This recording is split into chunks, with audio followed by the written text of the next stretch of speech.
La culpa había sido de la nodriza. De nada había servido el que, no bien se pusieron de manifiesto las primeras sospechas, su ama, la viuda del cónsul Friedman, la hubiese intimidado con la mayor severidad a que reprimiese semejante vicio. De nada tampoco el que, aparte de la obligada y nutritiva ración de cerveza, le permitiese todos los días echarse al coleto su buen vaso de vino tinto. De improviso se descubrió que, no contenta todavía con ello, aquella muchacha se bebía incluso el alcohol destinado a alimentar el infiernillo de cocina, y de este modo, y antes de que para poder despedirla se pudiese encontrar quien la sustituyese, sobrevino el fatal accidente. Un buen día, cuando la madre y sus tres semiadolescentes hijas regresaban a casa tras haber salido juntas, se encontraron con que el pequeño Johann, que apenas si contaba escasamente un mes, se había caído al suelo desde lo alto de la mesa destinada a enfajarle, y dejaba oír desde allí una especie de apagado y horrible gemido, mientras la nodriza, de pie a su lado, lo contemplaba con idiotizada expresión. El rostro del médico, que de un modo a la vez enérgico y cauteloso comprobaba el funcionamiento de los miembros de la encogida y temblorosa criaturita, había adoptado luego una expresión tan grave que las tres hijas, que se hallaban de pie en un ángulo de la estancia, comenzaron a sollozar, mientras Frau Friedman, con el corazón oprimido por la angustia, poníase a rezar en voz alta. Poco antes del nacimiento del niño, la pobre mujer había tenido que pasar por el trance de ver cómo una enfermedad, tan aguda como repentina, le arrebataba a su esposo, el cónsul holandés, y se hallaba todavía demasiado anonadada por el golpe para siquiera poder albergar la esperanza de conservar al pequeño Johann.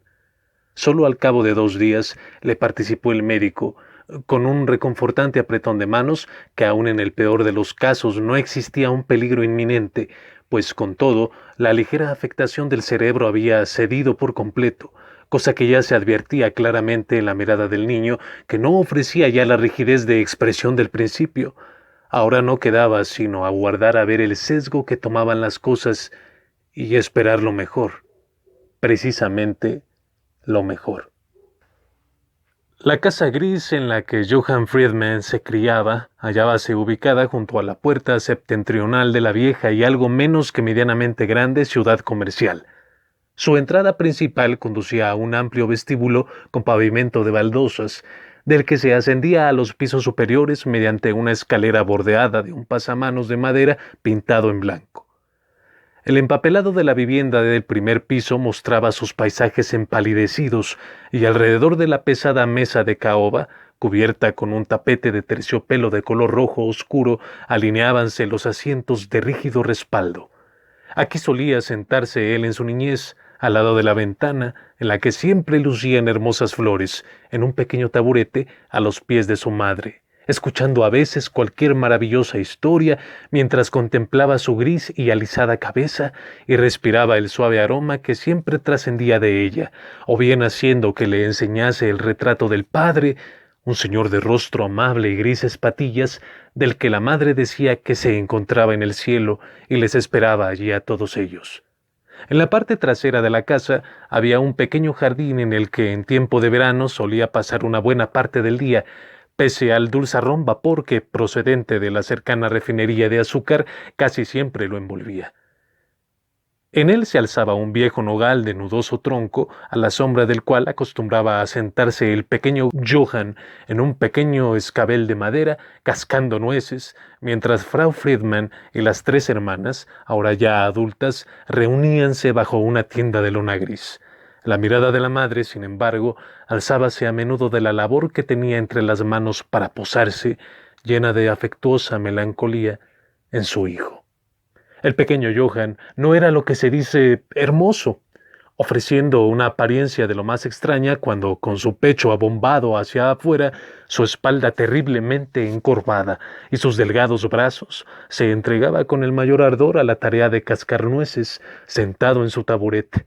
Sin embargo, sus manos y sus pies eran finos y delicados, y tenía unos ojos grandes de color avellanado, una boca de suave trazo y sedoso cabello de un tono castaño claro. Y de su mismo rostro, penosamente hundido entre los hombros, casi podía decirse que era bello. Al cumplir los 7 años empezó a asistir a la escuela.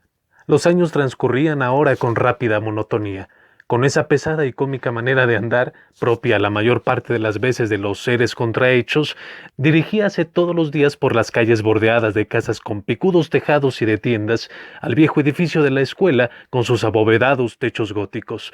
Ya en casa, una vez terminadas sus tareas escolares, leía a veces sus libros de hermosas portadas en colores o se ocupaba en cualquier cosa en el jardín mientras sus hermanas asumían las faenas domésticas en lugar de la achacosa madre. No dejaban aquellas de frecuentar la sociedad, ya que los Friedman pertenecían a la esfera social distinguida, pero no habían logrado casarse, pues, aparte de que su fortuna no era lo que se dice grande, eran feas en extremo.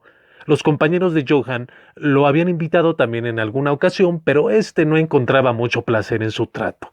De aquí que esto no contribuyese a fomentar la camaradería entre ellos, pues por una parte él no podía participar en los juegos de aquellos y por otra estos observaban frente a él una actitud de cohibida reserva.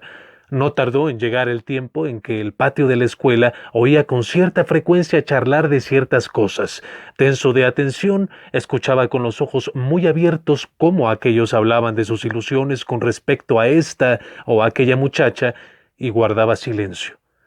Estas cosas, decíase a sí mismo, de las que todos los demás parecían hallarse saturados a ojos vistas, pertenecían al grupo de aquellos, como los ejercicios gimnásticos y el juego de pelota, que no eran apropiados para él. Esto hacíale sentirse a veces un poco triste, pero en definitiva terminó haciéndose a la idea de mantenerse aparte, sin compartir en este punto los intereses de los demás. Sin embargo, cierto día, contaba ya por aquel entonces 16 años, sintióse embargado de una súbita inclinación hacia una muchacha de su misma edad. Se trataba de la hermana de uno de sus compañeros de estudio, una criaturita alegre y traviesa que había conocido en la misma casa de su hermano. En su presencia experimentaba una rara ansiedad y la manera cohibida y artificiosamente amable en que ella a su vez le trataba embargaba su ánimo de honda melancolía.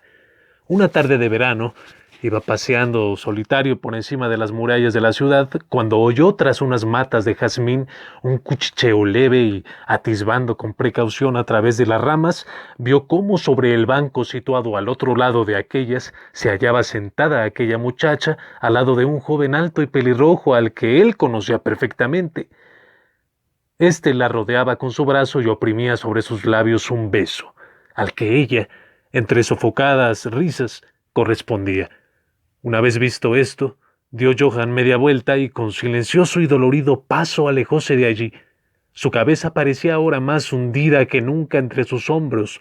Sus manos temblaban y un vivo dolor subíale desde el pecho a la garganta, oprimiéndosela con su nudo. Consiguió, sin embargo, sofocarlo y enderezar decidido su cuerpo todo lo que fue posible. Bueno, se dijo, esto es el fin. Jamás me volveré a preocupar por nada semejante. Para los demás, ello puede ser fuente de felicidad y de alegría. A mí, sin embargo, solo podrá acarrearme penas y dolores. Por consiguiente, punto final. Para mí se ha terminado esto. Nunca jamás volveré a ello. Esta decisión le hizo bien. Renunciaba, pues, renunciaba para siempre. Se iba a casa y tomaba un libro entre las manos o tocaba el violín, cosa que, a despecho de su deforme tórax, había podido aprender.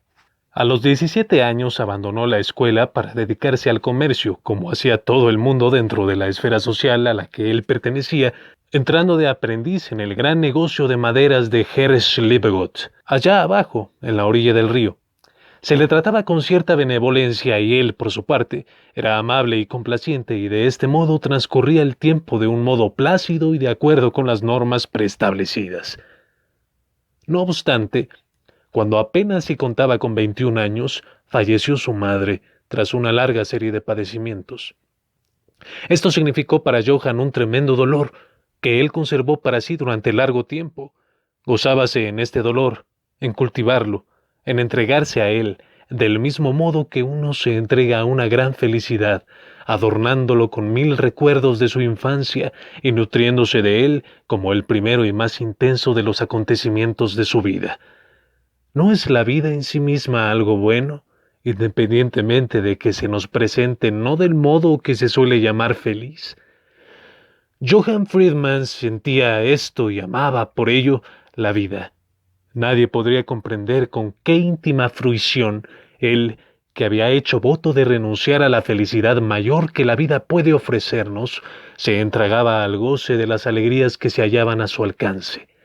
Un paseo en primavera por los jardines de los arrabales de la ciudad, el aroma de una flor, el canto de un pájaro. ¿Era posible que alguien no se sintiese agradecido por poder gozar de estas cosas? Comprendía también que la cultura formaba parte de la capacidad de goce e incluso que ella misma equivalía en sí a capacidad de goce y por ello trataba de cultivar su espíritu. Amaba la música y no se perdía ninguno de los conciertos que ocasionalmente tenían lugar en la ciudad. Él mismo iba poco a poco aprendiendo a tocar el violín y no lo hacía mal. Siquiera ofreciese un aspecto de lo más extraño cuando se hallaba entregado a esta actividad en la que encontraba un gran placer cada vez que arrancaba del instrumento bellas y suaves tonalidades.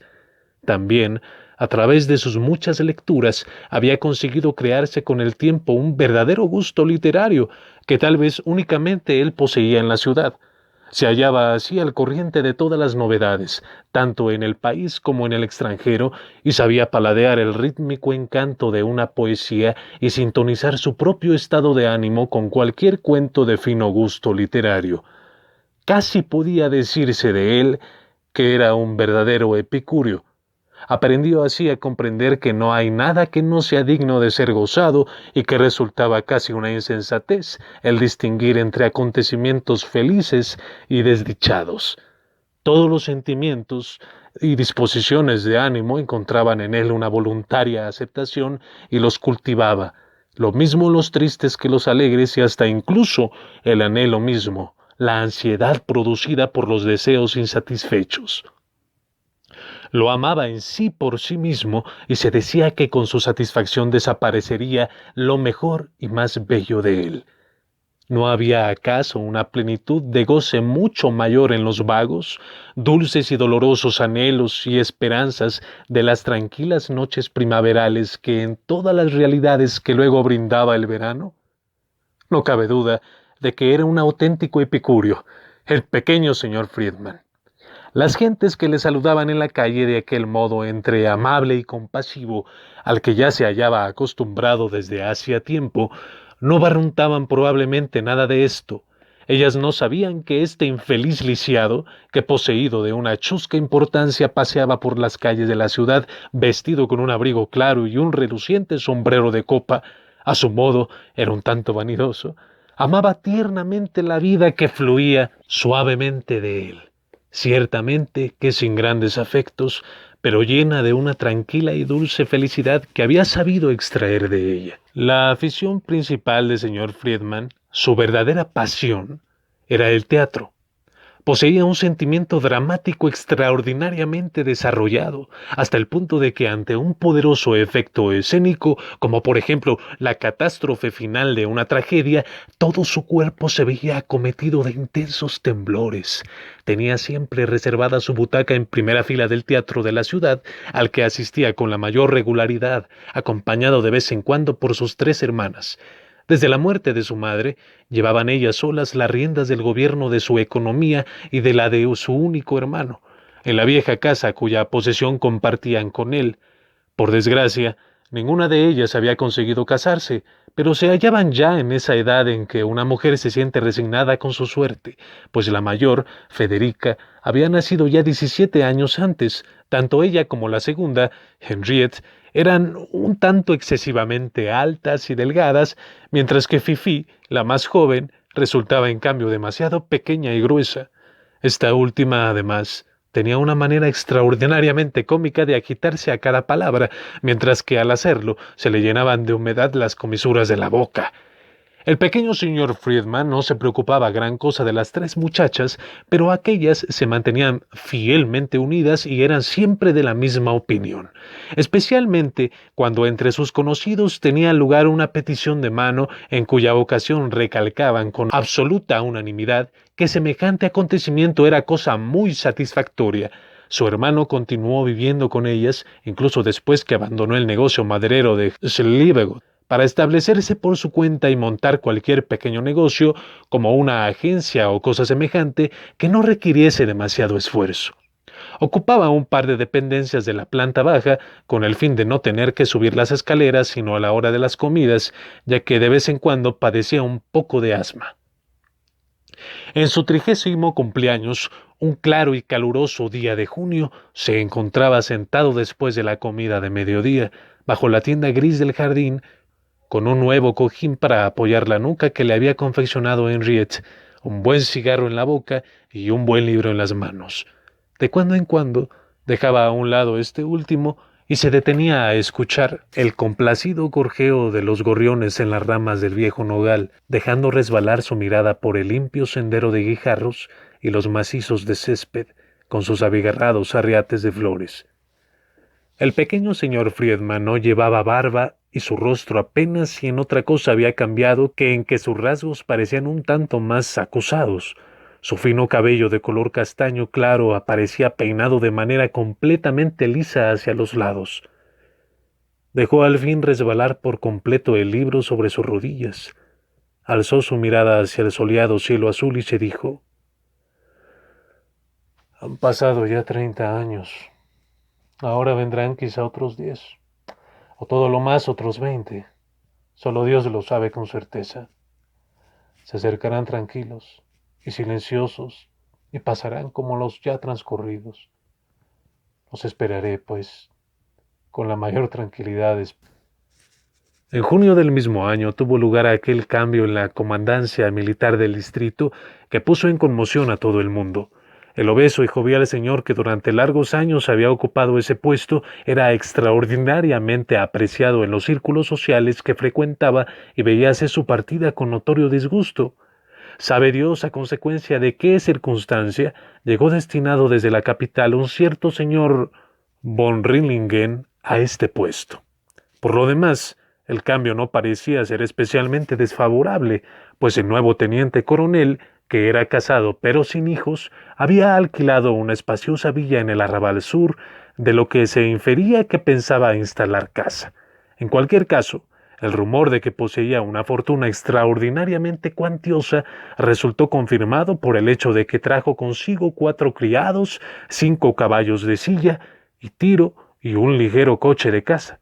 A poco de su llegada comenzaron estos señores a visitar a las más distinguidas familias y su nombre corría de boca en boca, pero en todo caso, el objeto principal del general interés no lo constituía ciertamente el señor von Rillingen, sino su esposa.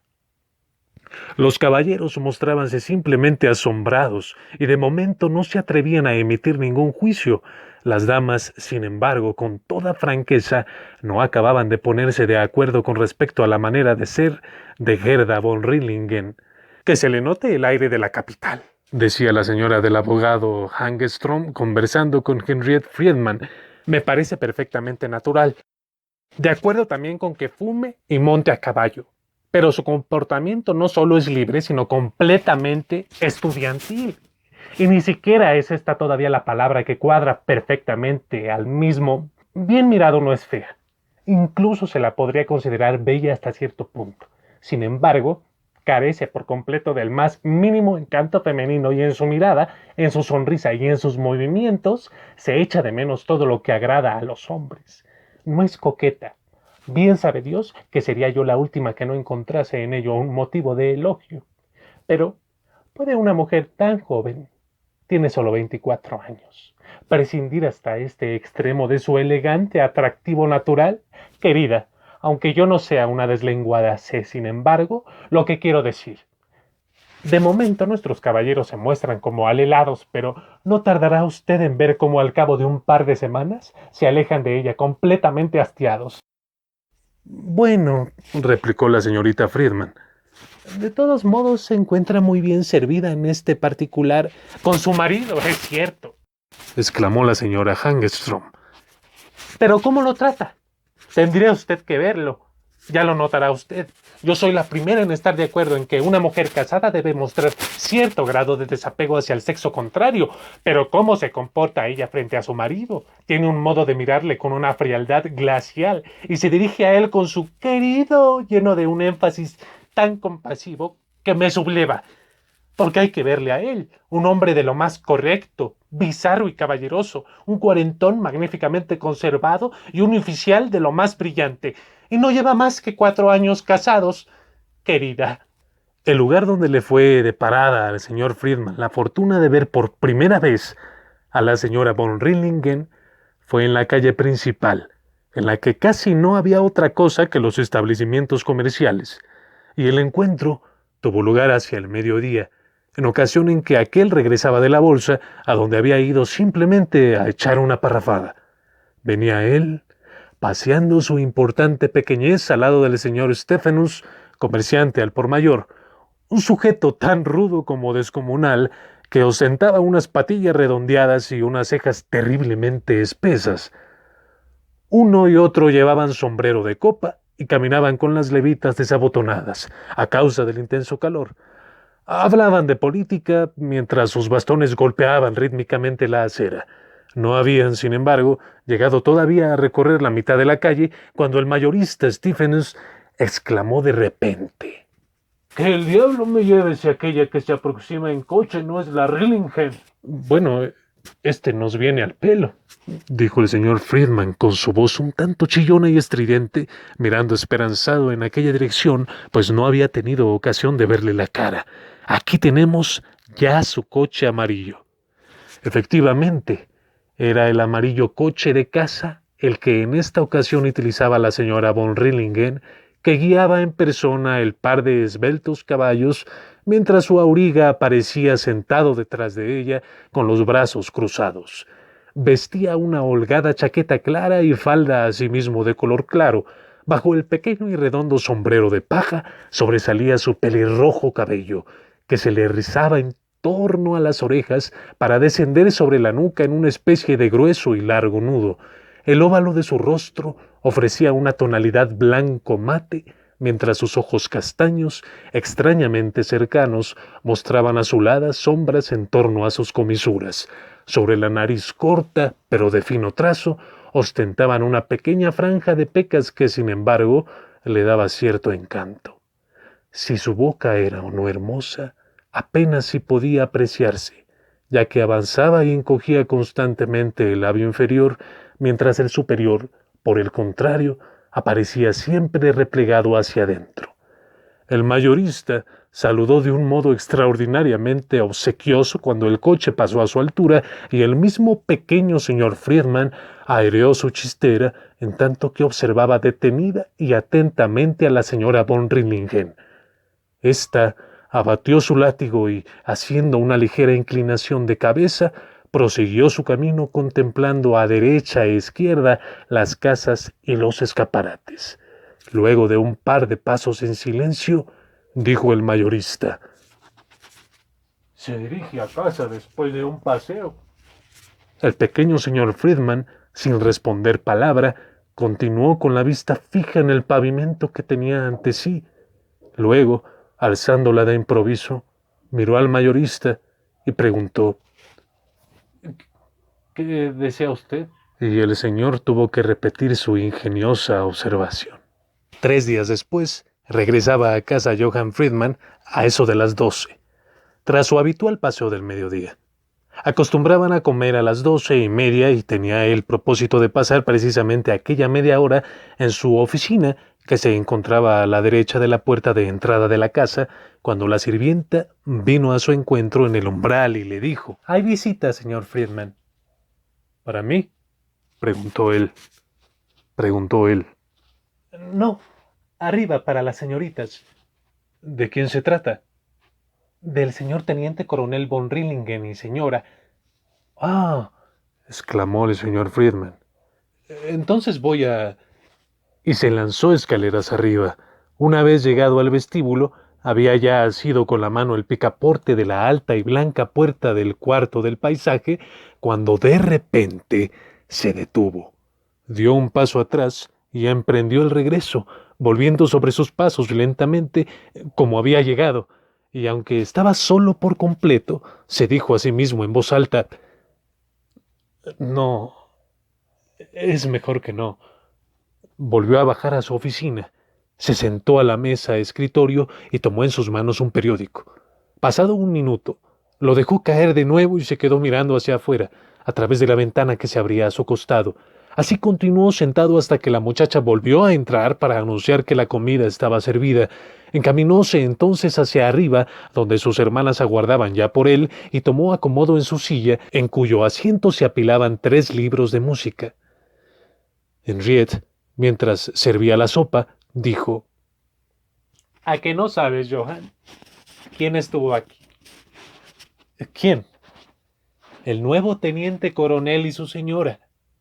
Vaya, ha sido una amabilidad de su parte. Sí, dijo Fifi, y las comisuras de su boca rebosaron saliva. Me ha parecido que ambos son de lo más agradable.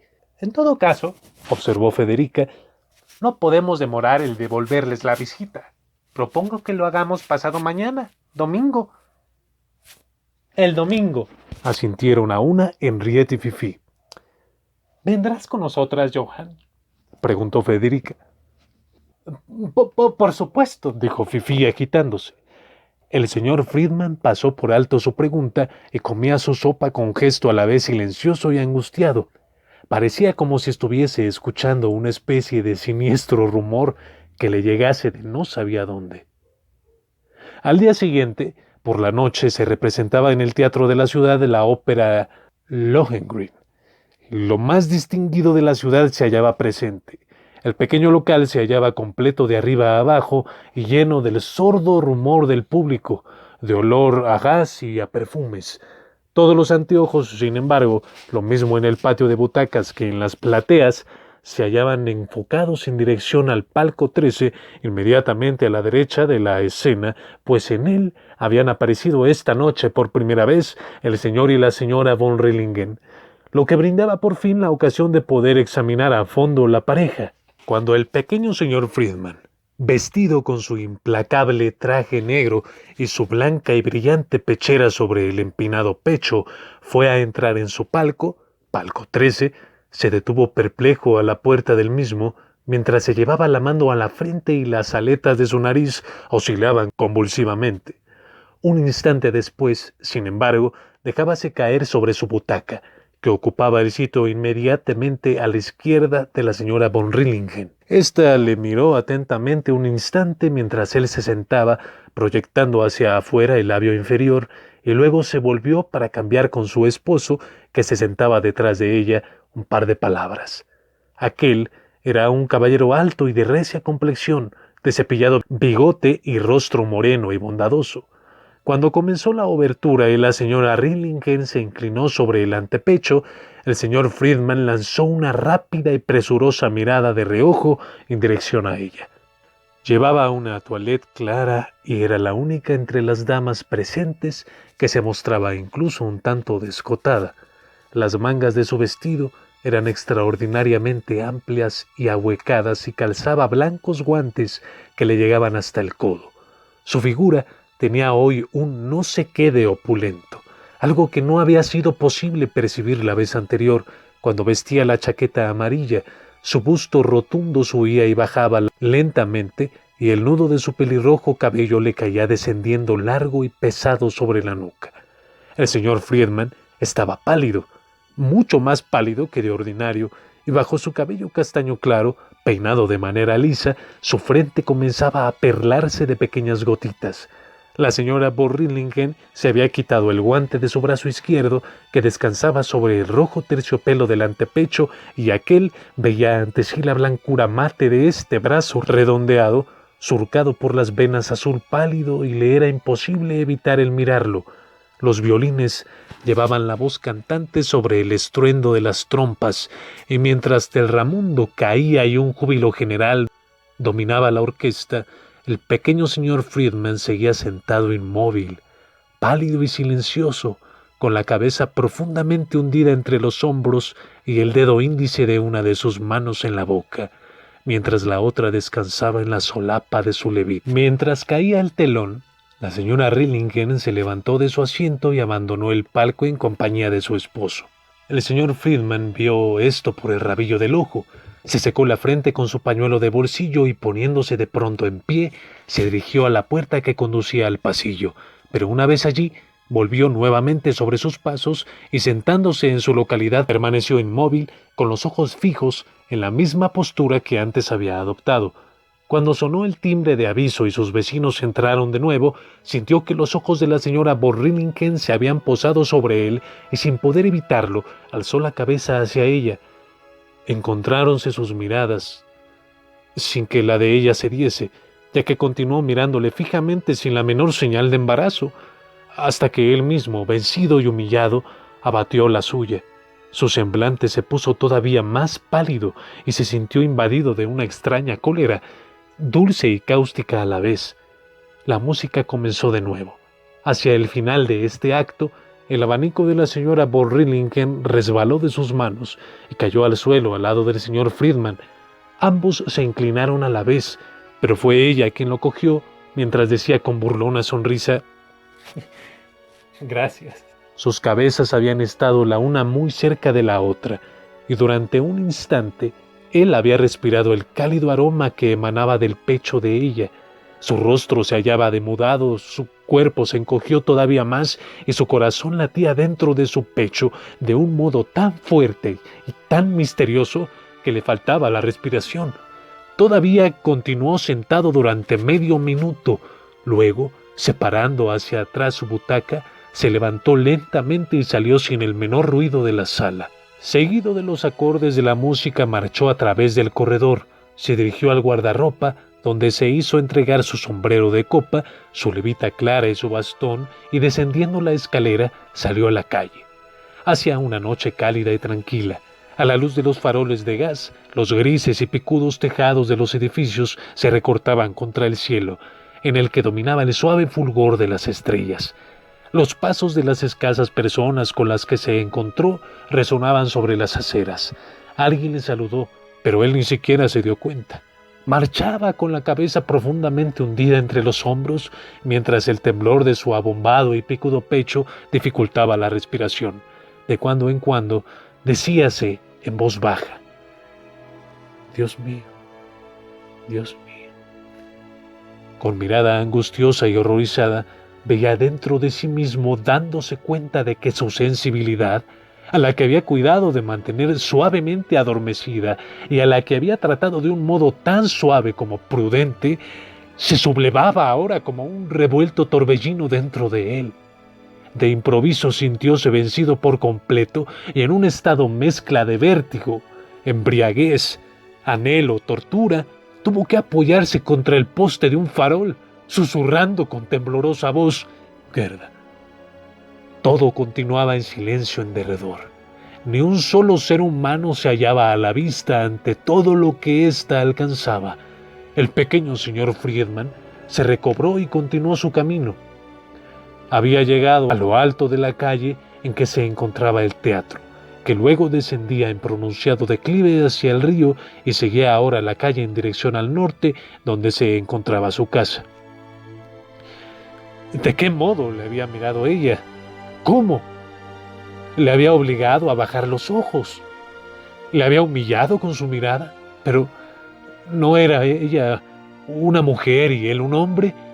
Y sus extraños ojos castaños no habían, lo que se dice, palpitado de alegría en ese momento. De nuevo sentía crecer dentro de sí mismo aquel impotente y delicioso furor, pero justamente entonces vino a su mente el recuerdo de aquel momento en que su cabeza había rozado la de él y le había embriagado con el aroma de su cuerpo.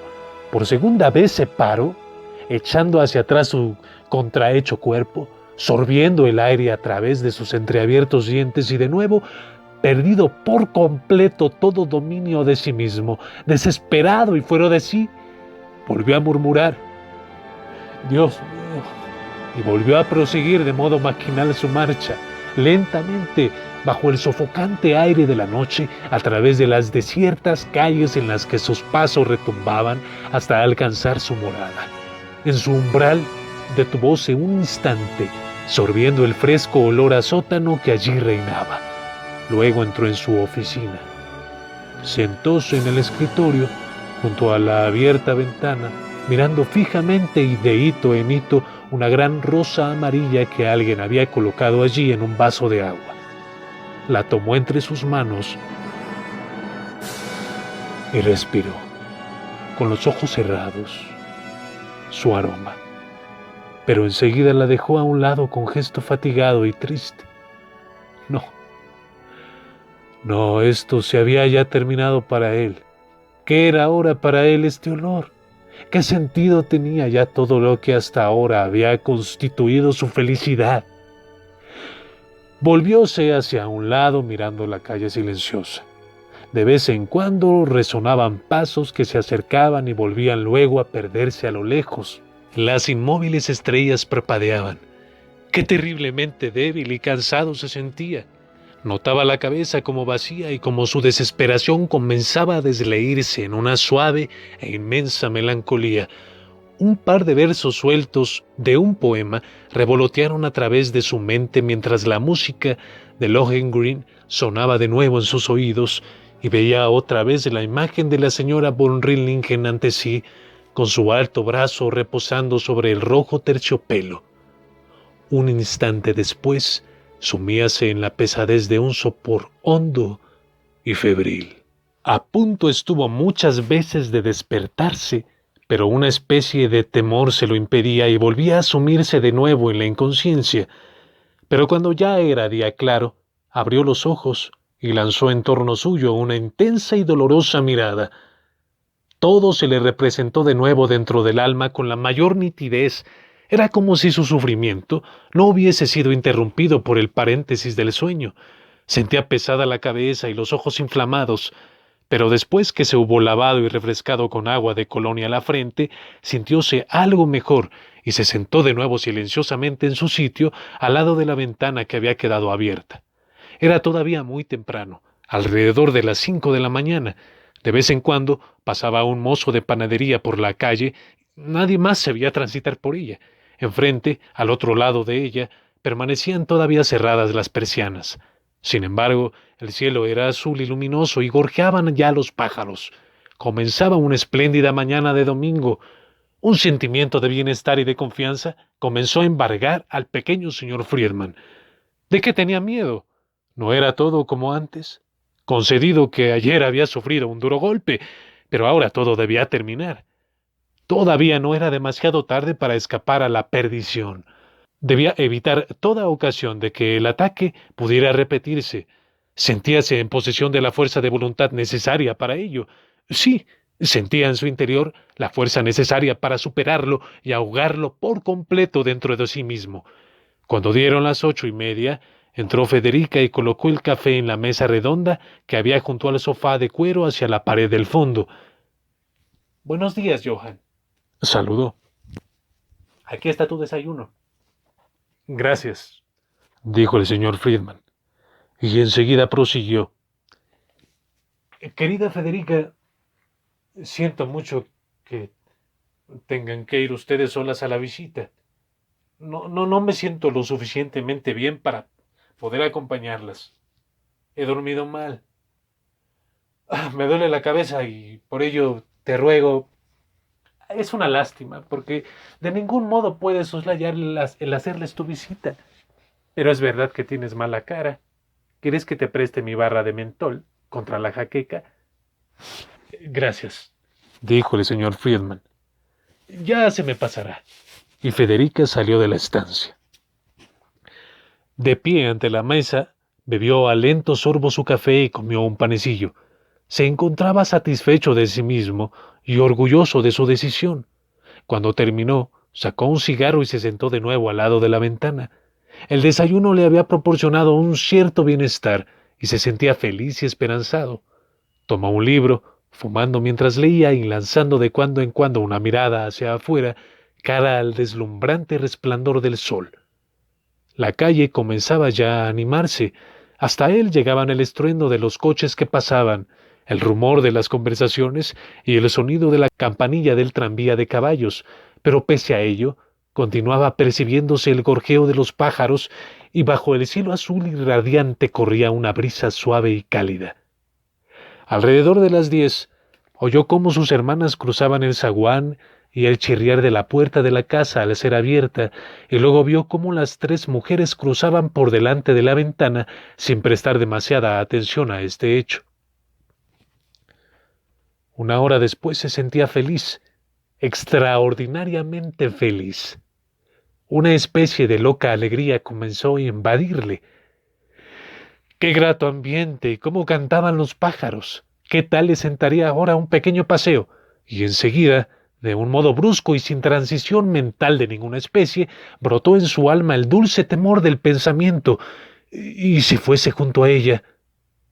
Y mientras que con un verdadero esfuerzo muscular sofocaba en su interior todo lo que significaba voz de alarma, transformaba ya su pensamiento en una feliz decisión. Iría a verla.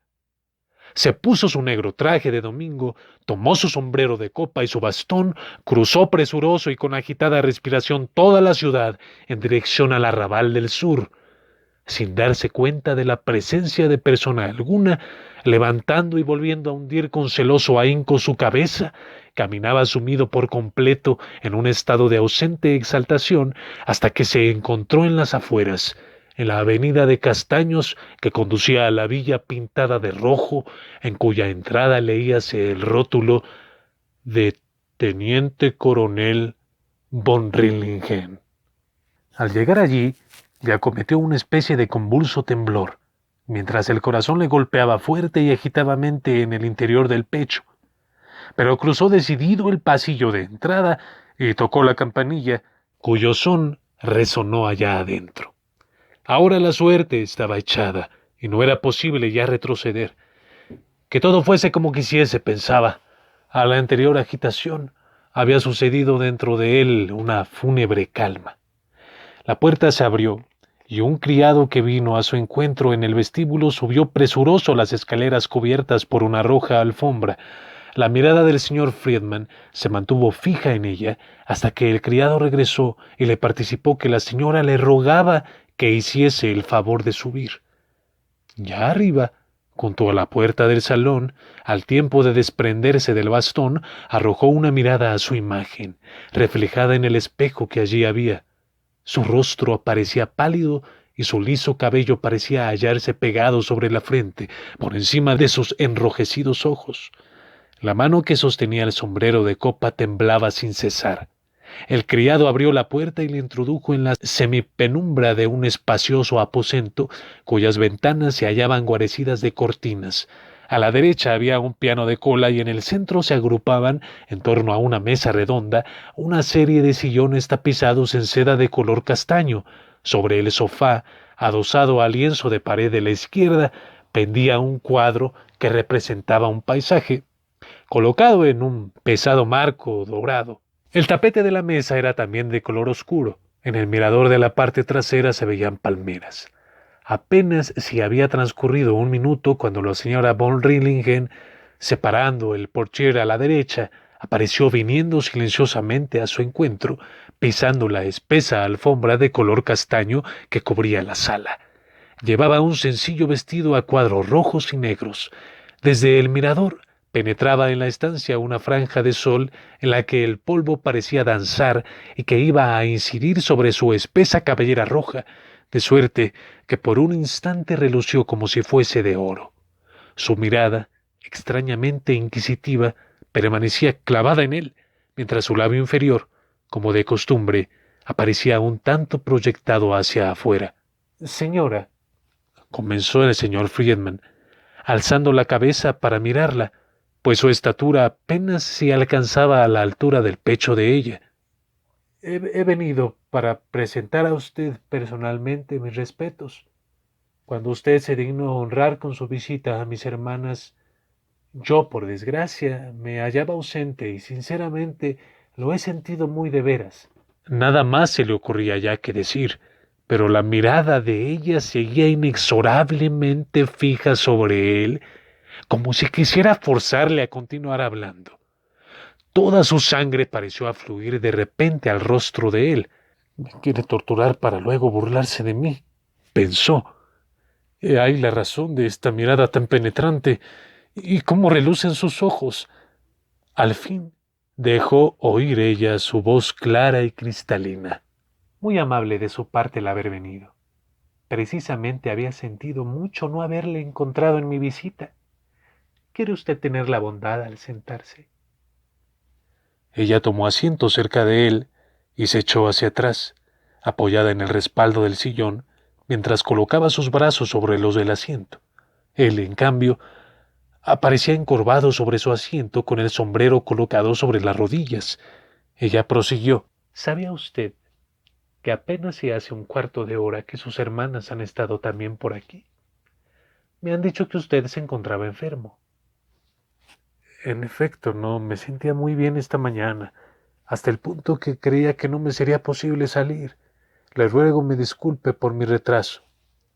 A juzgar por su aspecto, todavía no debe de encontrarse usted del todo bien, repuso ella con la mayor calma, mientras le miraba de hito en hito. Está pálido, y sus ojos parecen como inflamados. ¿No goza usted ordinariamente de buena salud? Ah, balbuceó el señor Friedman. En general no puedo quejarme sobre el particular. Yo también me encuentro bastante enferma, continuó ella sin apartar sus ojos de él, pero nadie se da cuenta de ello. Me encuentro mal de los nervios, y esto me produce sensaciones de lo más extrañas. Ella enmudeció y se quedó con la barbilla hundida en el pecho, alzando los ojos hacia él como esperando su respuesta. Él continuaba tranquilamente sentado con sus grandes y pensativos ojos clavados en el rostro de ella. Qué manera tan rara tenía de hablar, y cómo le emocionaba oír su voz tan clara y tan versátil. Su corazón se había tranquilizado y le parecía como si estuviese soñando. La señora Rilken comenzó de nuevo. Si no me equivoco, abandonó usted ayer el teatro antes de terminar la representación, ¿no es cierto? Sí, señora. Lo lamento, ya que aunque la representación no era muy buena, o lo era solo hasta cierto punto, me pareció usted un vecino de lo más atento. ¿Le gusta la música? ¿Toca usted el piano? Toco un poco de violín, repuso el señor Friedman, aun cuando lo haga muy mal. ¿Toca usted el violín? Preguntó ella. Luego permaneció un instante como dejando vagar su mirada por el aire, más allá de él, como reflexionando lánguidamente. En ese caso, podemos tocar juntos de vez en cuando. Yo sé acompañar un poco. Me complacerá mucho el haber encontrado aquí a alguien así. ¿Vendría usted? Con mucho gusto estoy a su disposición, señora, repuso él siempre como en un sueño. Hubo una pausa. Luego el rostro de ella cambió repentinamente de expresión y él notó cómo pasaba sobre aquel un gesto apenas perceptible de burla cruel, mientras sus ojos se clavaban firme e inquisitivamente en él con aquel maligno destello que ya 2 veces había advertido con anterioridad en ellos. El rostro de él tornóse rojo como la grana, y sin saber a dónde volverlo, completamente desconcertado y fuera de sí, permaneció con la cabeza hundida entre los hombros y con la vista fija sobre la alfombra. A modo de un corto escalofrío sintió cómo cruzaba de nuevo por dentro de él aquel furor, dulce y penoso a la vez. Como haciendo un doloroso esfuerzo volvió a alzar decidido su mirada, la de ella ya no estaba fija sobre él, sino que miraba tranquilamente más allá de su cabeza, hacia la puerta. Haciendo un gran esfuerzo consiguió él articular penosamente un par de palabras. ¿Y está usted, señora, contenta al menos de su estancia en nuestra ciudad? Oh, dijo la señora von Rillingen, con aire indiferente. Sí, por cierto, ¿por qué no iba a estarlo? Es verdad que aquí se encuentra una un tanto cohibida y observada, pero a propósito, continuó, y antes de que me olvide, hemos proyectado el reunir aquí uno de estos días un pequeño grupo de personas de toda confianza. Se hará un poquito de música, charlaremos. En la parte de atrás de nuestra casa tenemos un hermoso jardín que llega hasta la orilla del río. En una palabra, Usted y sus hermanas recibirán, como es natural, nuestra invitación, pero yo quiero rogarle aquí de una manera especial su asistencia. ¿No nos hará usted el placer de concurrir? El señor Friedman apenas si pudo balbucear su gratitud y su asentimiento, cuando el picaporte de la puerta giró hacia abajo, oprimido con energía, y el teniente coronel penetró en la estancia. Los dos se pusieron en pie y mientras la señora von Rillingen hacía las presentaciones, su marido se inclinó con igual cortesía ante el señor Friedman como ante ella. Su rostro atezado aparecía completamente brillante por efecto del calor. Mientras se despojaba de los guantes, dirigía alguna que otra frase banal con su voz potente y fuerte al señor Friedman, que, con sus grandes y pensativos ojos alzados hacia él, parecía esperar que le golpease condescendientemente en los hombros. Luego se volvió, en una especie de discreto aparte, a su esposa y con el busto ligeramente inclinado hacia ella, le habló con voz extrañamente contenida. Querida, ¿has pedido al señor Friedman que nos honre con su asistencia a nuestra pequeña reunión? Si te parece bien, he pensado que podíamos celebrarla de hoy en 8 días. Espero que el tiempo se mostrará bueno hasta entonces y que podremos reunirnos en el jardín. Como quieras, dijo la señora Rinlingen, mirándolo como de pasada. 2 minutos más tarde el señor Friedman se despedía. Cuando ya en la puerta volvió a inclinarse sobre la señora von Rillingen, sus ojos encontráronse con los de ella, posados en él como sin expresión. Marchóse, pero no regresó a la ciudad, sino que siguió sin proponérselo un camino que partía de la Alameda y conducía a la antigua muralla fortificada a la orilla del río. Allí había unos jardines excelentemente cuidados, con bancos y sombreados caminos. Caminaba rápidamente y, como en trance, con la vista baja. El calor le resultaba insoportable y sentía como si un mar de llamas subiese y bajase alternativamente en su interior y latiese inexorable en su fatigada cabeza. ¿No sentía todavía la mirada de ella posada sobre él?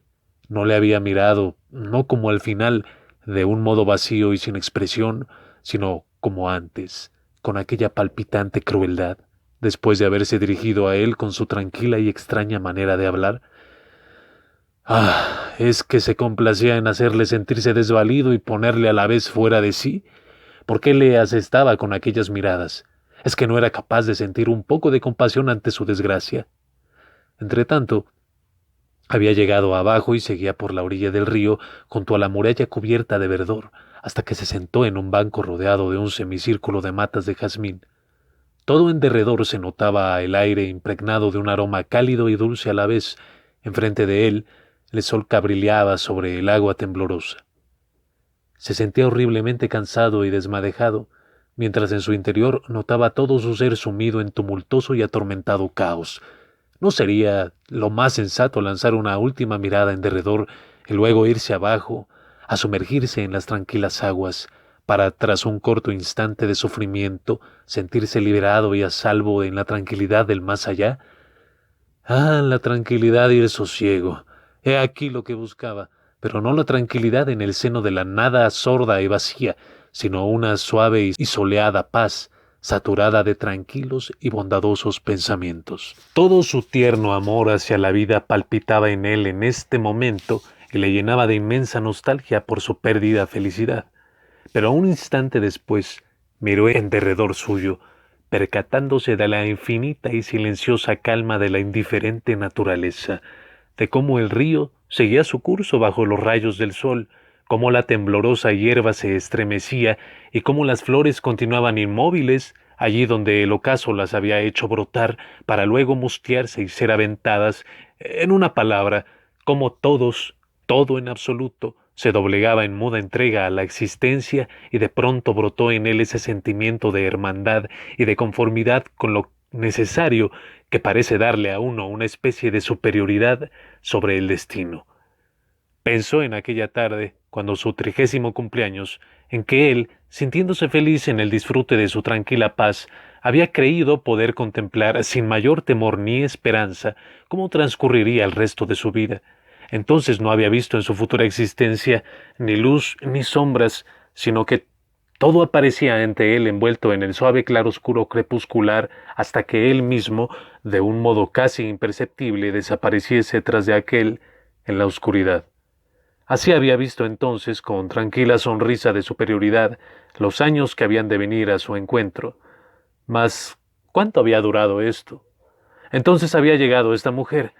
Quizá fuese obligado que viniese por ser así su destino, por ser ella misma y sólo ella, el destino de él. ¿No había presentido esto desde el primer momento? Había llegado ella y aunque él había intentado defender su paz, por ella debía sublevarse en él todo lo que desde su juventud había mantenido sojuzgado en su interior, porque él mismo sentía que ello significaba para él tortura y aniquilamiento. Con tremenda e irresistible violencia había hecho presa en él. Bien advertía que esto le encaminaba a su perdición, pero ¿a qué luchar y atormentarse? Que todo siguiese su curso. Él seguiría el sendero que conducía al abismo que se abría allá abajo, cerrando los ojos, en sumisa obediencia a su destino, a ese poder avasallador, dulce y torturante a la vez, al que no es posible sustraerse. El agua destellaba, los jazmines impregnaban el aire de su pesado y penetrante aroma, los pájaros trinaban todo en derredor sobre los árboles, entre los cuales resplandecía un denso cielo de terciopelo azul. Entretanto, el pequeño y jorobado señor Friedman continuó todavía un largo rato sentado sobre su banco, con el cuerpo inclinado hacia adelante y la frente apoyada en las manos. Todo el mundo estaba de acuerdo en que en casa de los Rilingen se pasaba de lo mejor.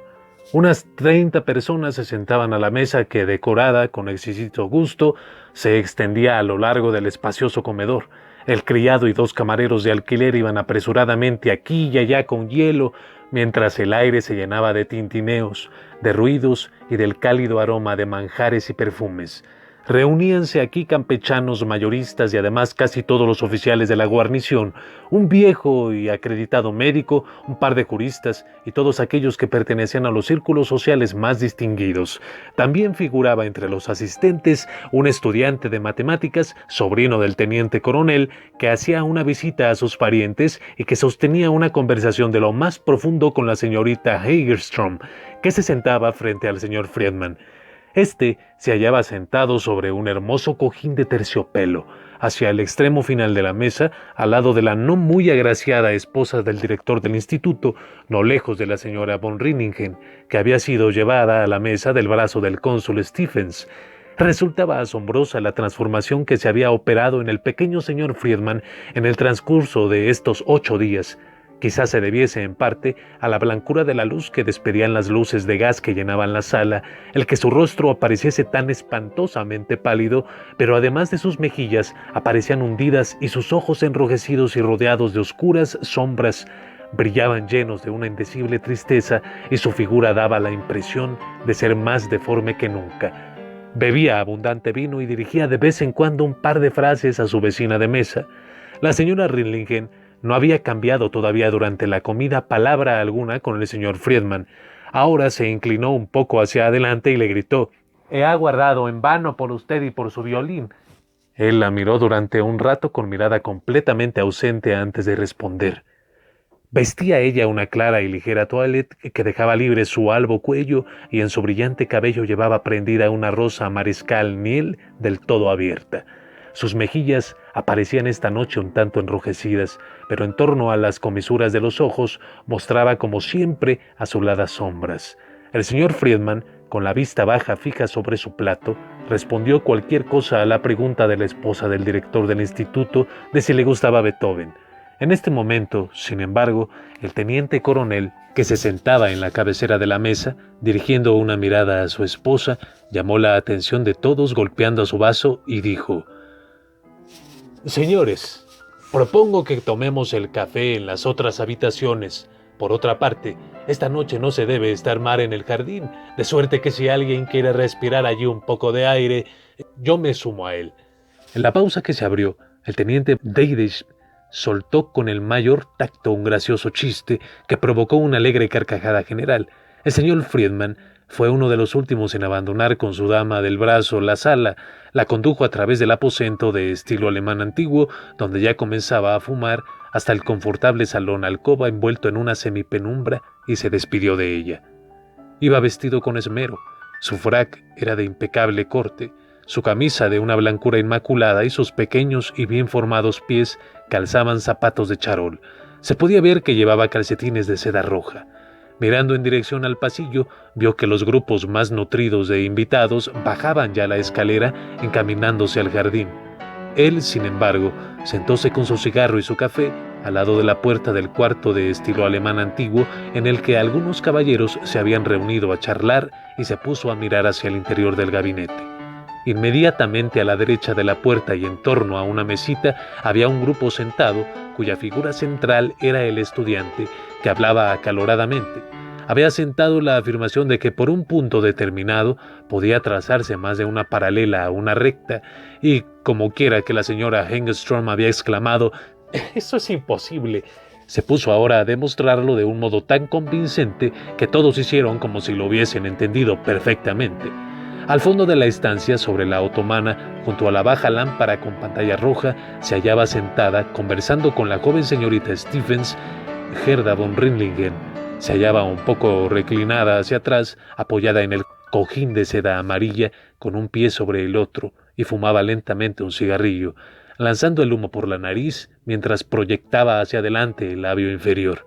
La señorita Stephens se hallaba sentada frente a ella con la espalda tiesa, como tallada en madera, y respondía sonriendo tímidamente. Nadie reparaba en el pequeño señor Friedman, y nadie notó que sus grandes ojos estaban constantemente posados sobre la señora von Rindlingen. Sentado en desmadejada postura, la contemplaba. En su mirada no se traslucía pasión, sino apenas algo de dolor. En ella, como algo embosado y como muerto, se advertía una especie de devoción apática, sin fuerza y sin voluntad. Unos 10 minutos transcurrieron de este modo. Luego, la señora von Rindlingen se levantó bruscamente y sin mirarle, como si durante todo ese tiempo le hubiera estado viendo a hurtadillas. Se dirigió a donde él se encontraba y se paró delante de él. Él se puso de pie, alzó su mirada hasta su altura y oyó las inexpresivas palabras. «Señor Friedman, ¿le gustaría acompañarme al jardín?» «Con mucho gusto, señora», respondió él. «¿No ha visto usted todavía nuestro jardín?», le dijo ella ya sobre las escaleras. «Es extraordinariamente grande. Probablemente no hay en él demasiada gente y me gustaría respirar un poco. Durante la comida se me ha levantado dolor de cabeza. Quizás ese vino tinto era demasiado fuerte para mí. Podemos salir por aquí, por la puerta».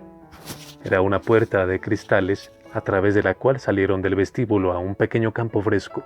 Desde él, un par de peldaños les llevaron al aire libre. En la cálida noche, maravillosamente clara y estrellada, brotaban aromas de todos los macizos. La luna llena derramaba toda su luz sobre el jardín y sobre los senderos de guijarros, cuya blancura relumbraba. Paseaban los invitados charlando y fumando. Un grupo se había reunido en torno al surtidor, en el que el viejo y afamado médico, entre un coro de ricos, de risas, hacía navegar barquitos de papel.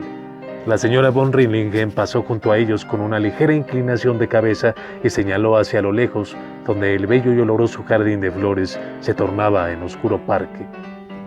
«Vamos a bajar por el paseo central», dijo ella. A la entrada de este había 2 bajos y anchos obeliscos.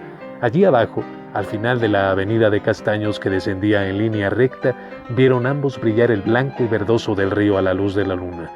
Todo en derredor era oscuro y fresco. Aquí y allá se ramificaba un sendero lateral que quizá conducía al mismo río dando un rodeo. Durante un largo rato, ninguno de los dos pronunció palabra. «A la orilla del agua», dijo ella, «hay un hermoso sitio donde yo voy a sentarme a menudo. Allí podemos charlar los dos un rato. Mire arriba y verá cómo de vez en cuando una estrella parpadea entre el follaje».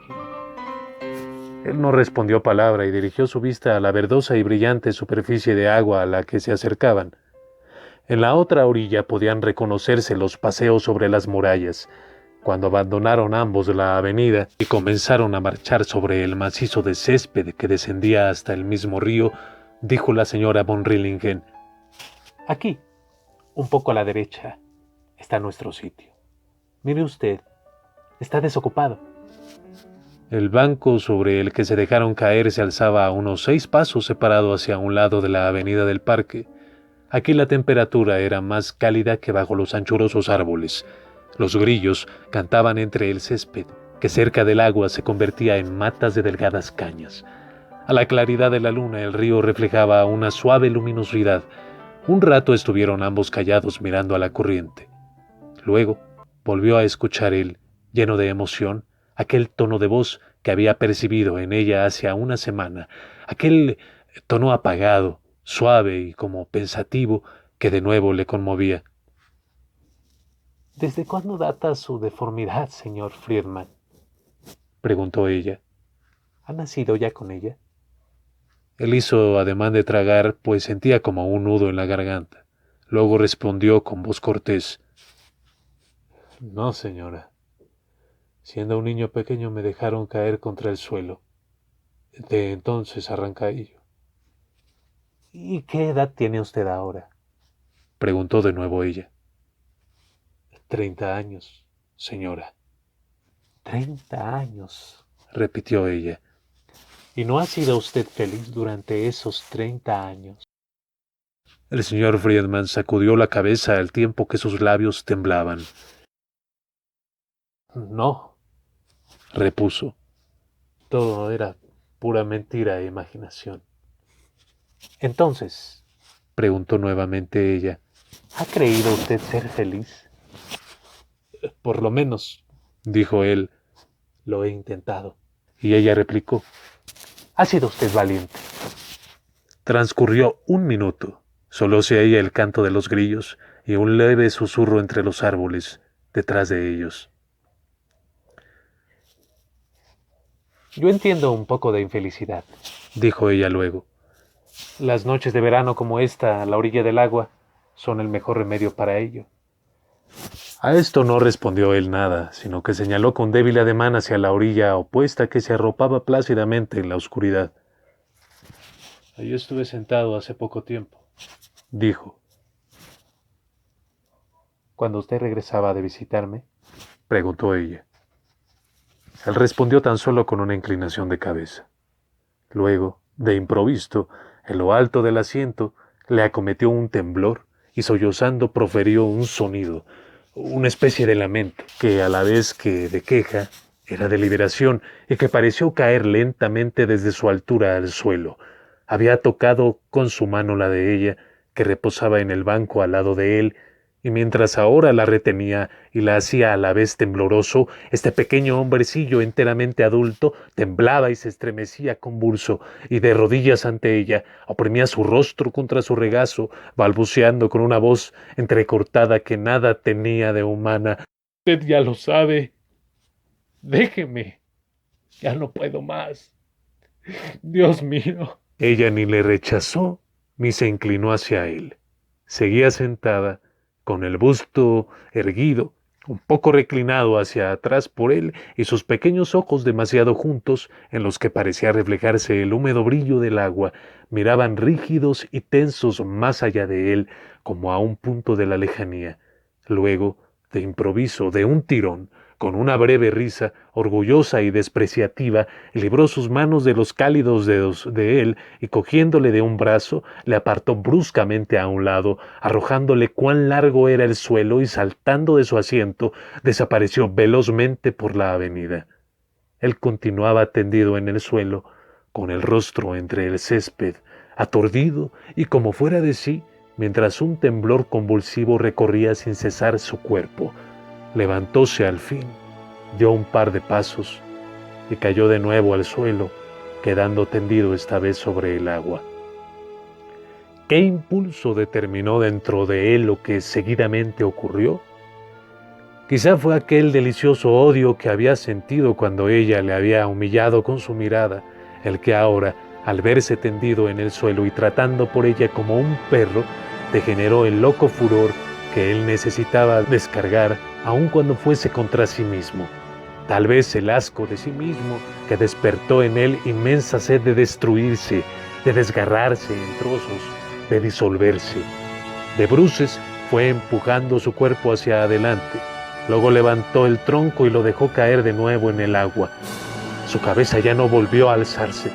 Ni siquiera las piernas, que todavía apoyaba en la orilla, se volvieron a mover. Al chapotear el agua enmudecieron un instante los grillos. Luego volvió ya a iniciarse de nuevo su canto. El parque tornó a llenarse otra vez de un leve susurro, y a través de la larga alameda descendió un rumor de risas sofocadas.